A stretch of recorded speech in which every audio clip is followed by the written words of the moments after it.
Thanks for joining me in the Healing Hut. Today we are talking about gratitude.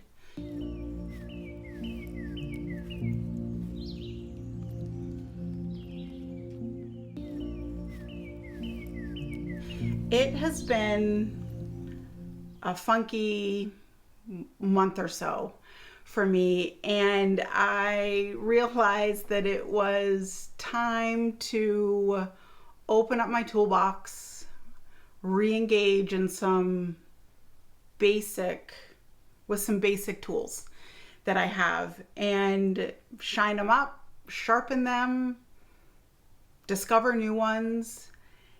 And I am starting with gratitude. I found myself diving into noticing the burden of life versus the beauty of life. And I was carrying that around, and I finally just became done with feeling that way and sort of being a little grumpy.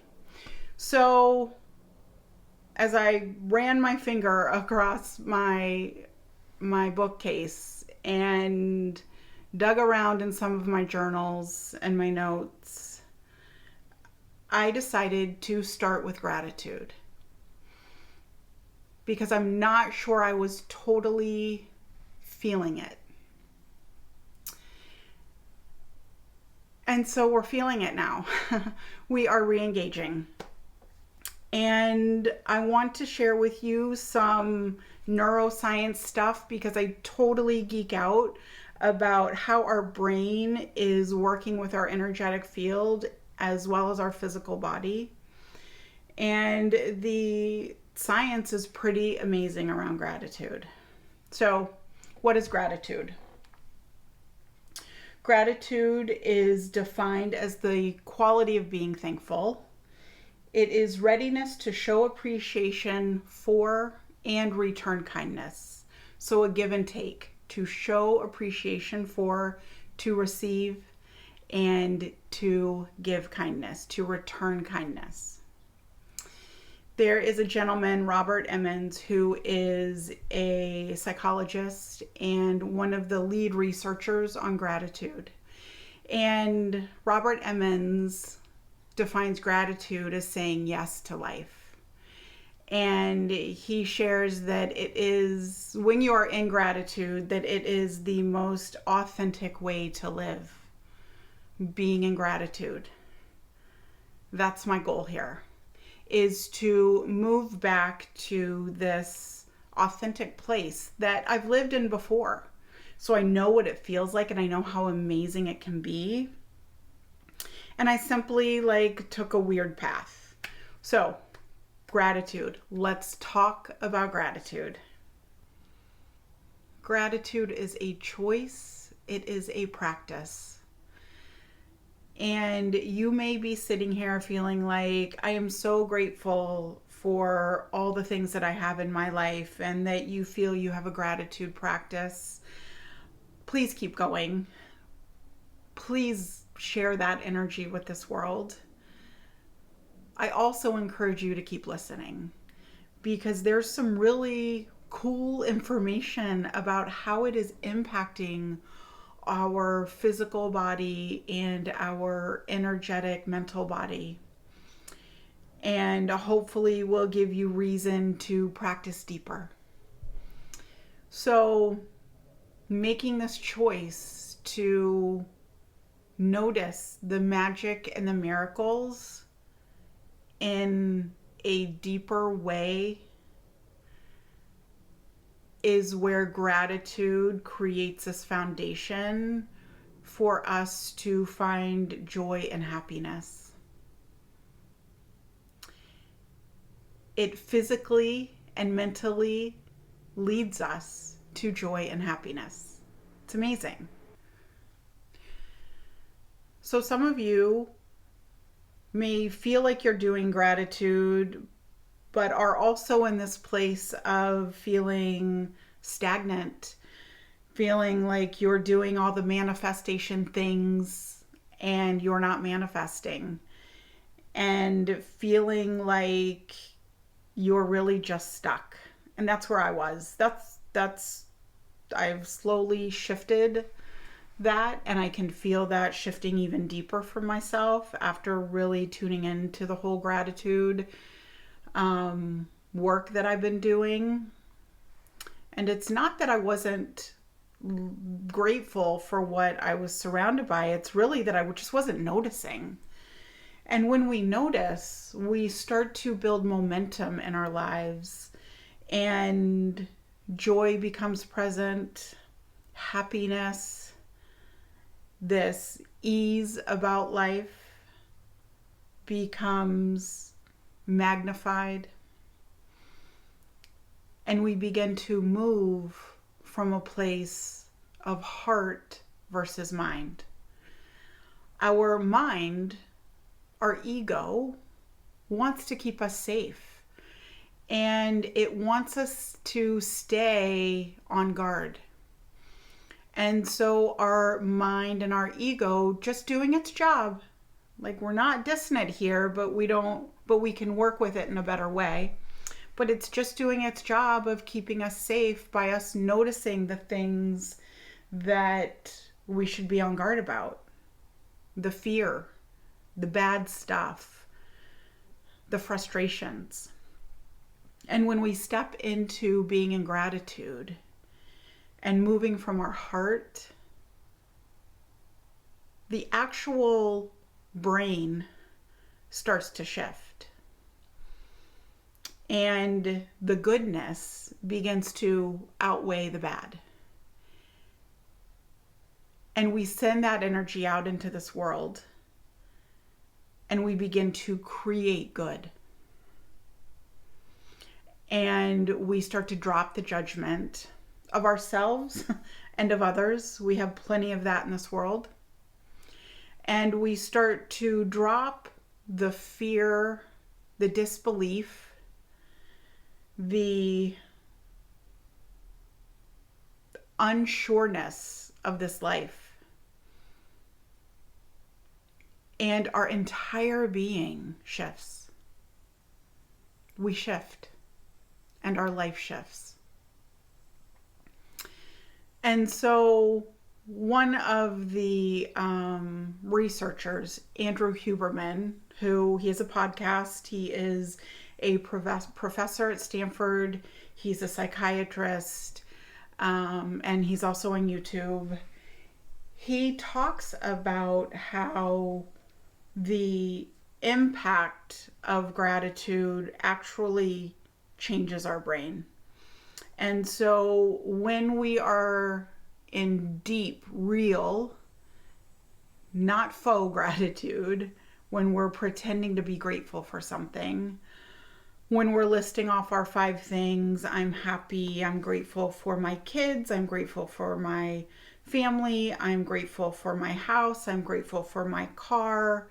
When we're doing this rote gratitude of listing our 5 things at the end of the day, and we are in the doing of gratitude and not the being of gratitude, our brain does not impact the same way as it does when we are living and being gratitude.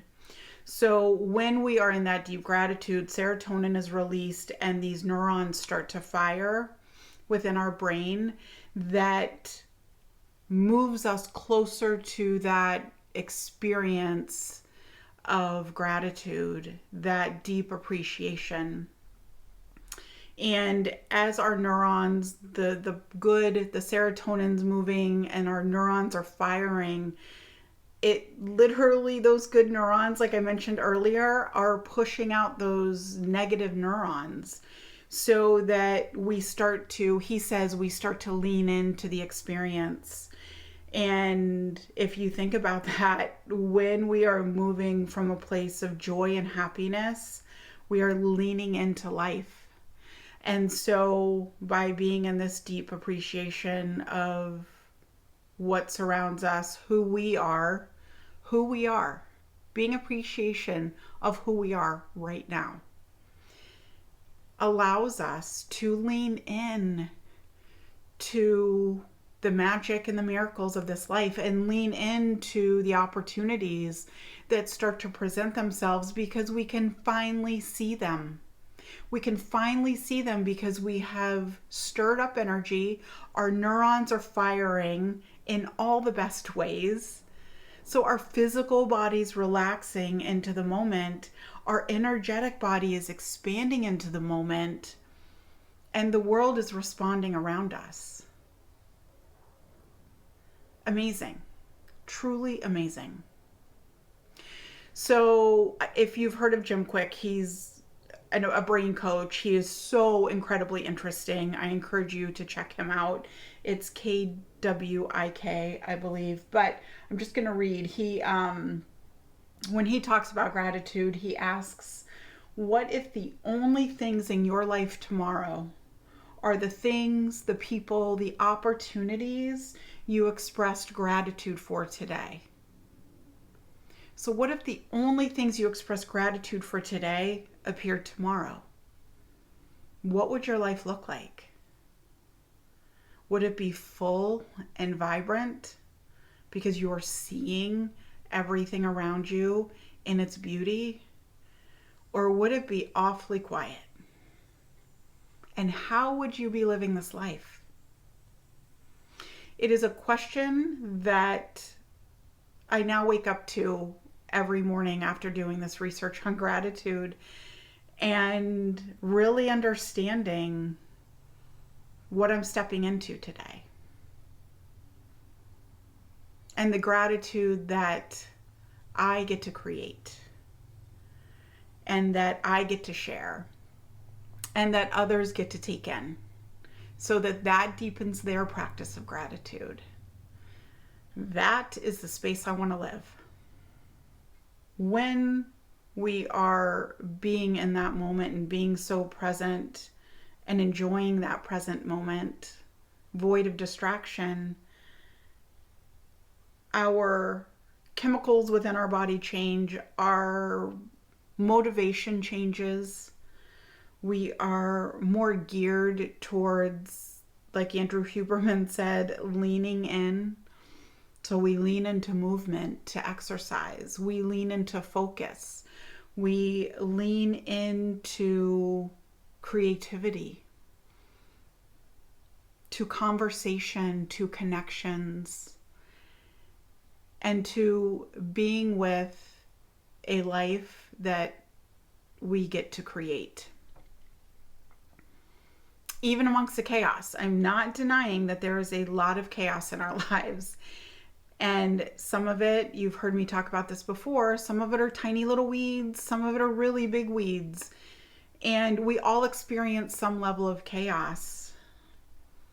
Gratitude will help us manage through that. And one of the most incredible things that I learned in this research was that when we are consistently practicing gratitude, the traumas that we carry, that energy that we carry, we develop resilience to those traumas. Now, it's not ignoring those traumas, forgetting those traumas, or even sometimes forgiving those traumas, but it's noticing how we've grown from them. And fast forward to other chaotic events that will happen in our lifetime. Stuff is going to happen because we are building up this resilience to these traumas and even to past traumas, because we can see them for what they are and find some way to honor them for what we can take with us moving forward. We then build up this resilience to future trauma. And they have studied this, and you could just deep dive right into those studies because it's pretty remarkable that we have the ability to do this through the choice of gratitude. I'm in awe of how our bodies and our brains and our energetic field and our mental space connect and respond to something that is actually quite simple to do and truly does not take up a ton of time. You know, how do we practice gratitude? We practice gratitude by being present, by noticing.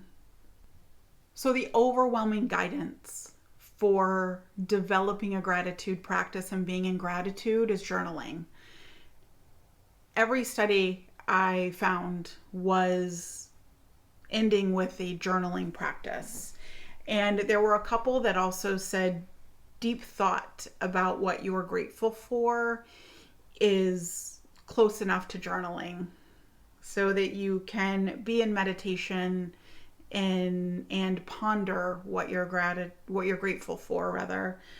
Or you can write it out, you can sketch it out, you can dance it out, you can sing it out. But having a practice of slowing down and noticing in some form 3-ish times a week. So every other day or so, noticing the last day or two.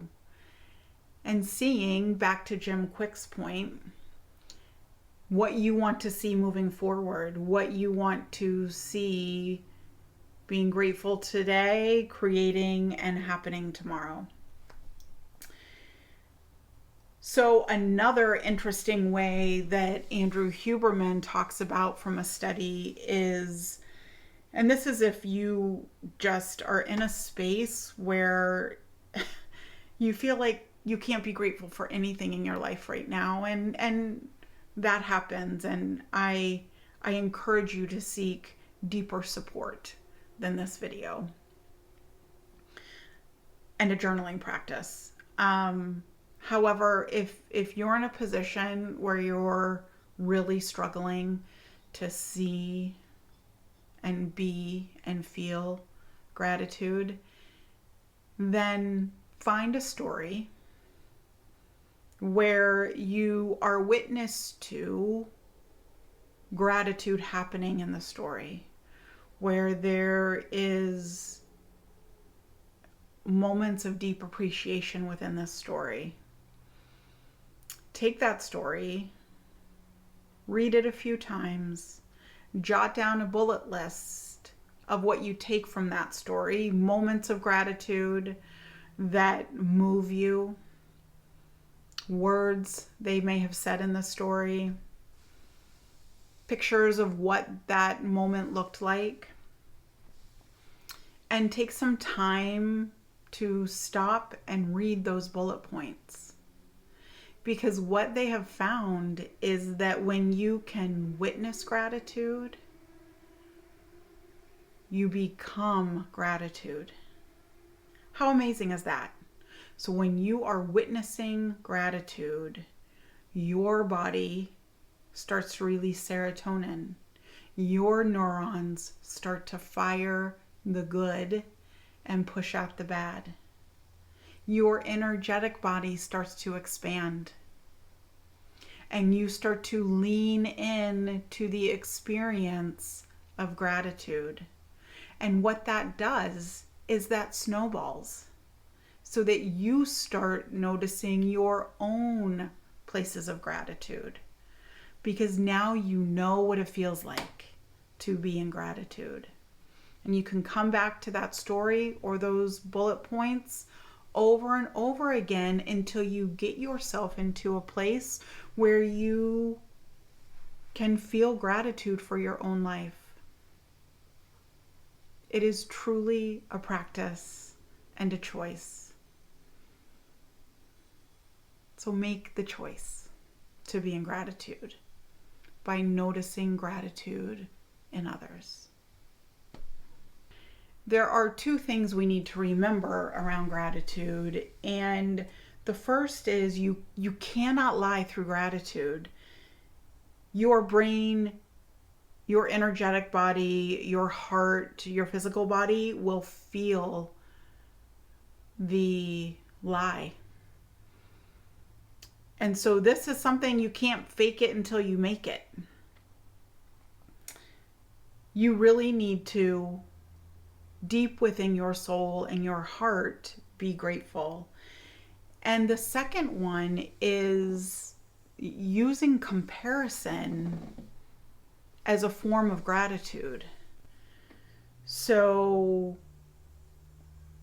being grateful for the food on your plate because so many people are food insecure.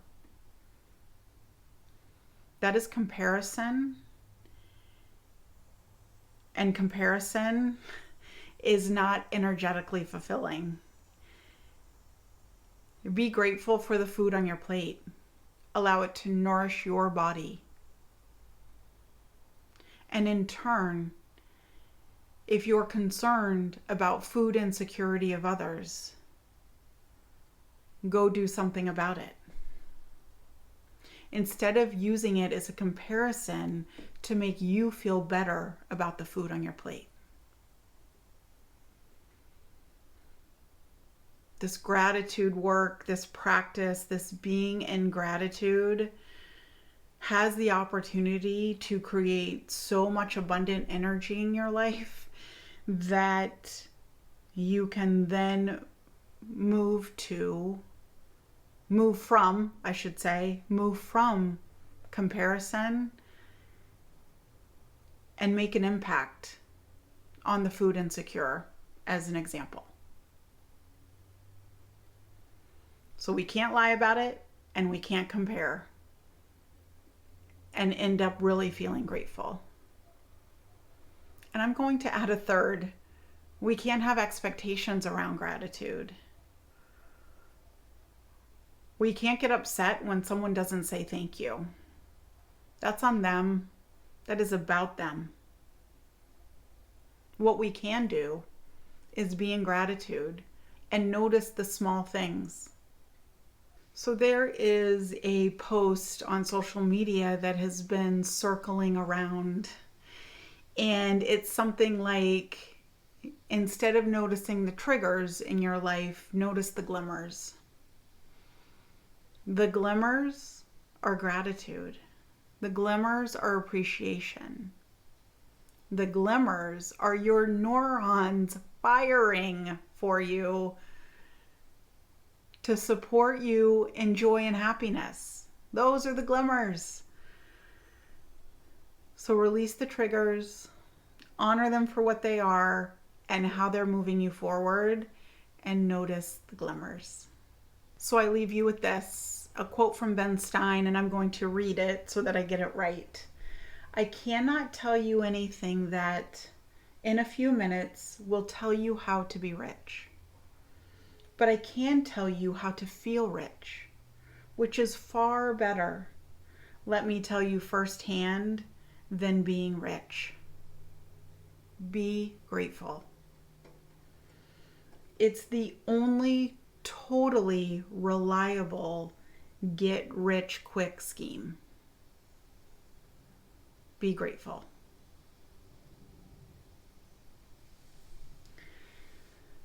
So please share stories of gratitude below so that someone who is in that position of really searching for gratitude in their life right now, so that they can read these beautiful stories of gratitude and feel that energy.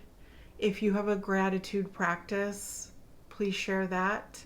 I will be doing some short little videos in the coming weeks about other ways other than being in nature that we can play with this gratitude practice, where we can mix it up so that we don't get stagnant in just a rote gratitude practice of listing our 5 top things for the day. Still important work, listing and noticing those 5 things, but remember, moving on from just possessions to the experience of this life and how you're living it and all that surrounds you abundantly, and be grateful for that as well. Albert Einstein said, "There are only 2 ways to live your life. One is as though nothing is a miracle. The other is as though everything is a miracle. Thank you so much for joining me in the Healing Hut. Have a beautiful, grateful day.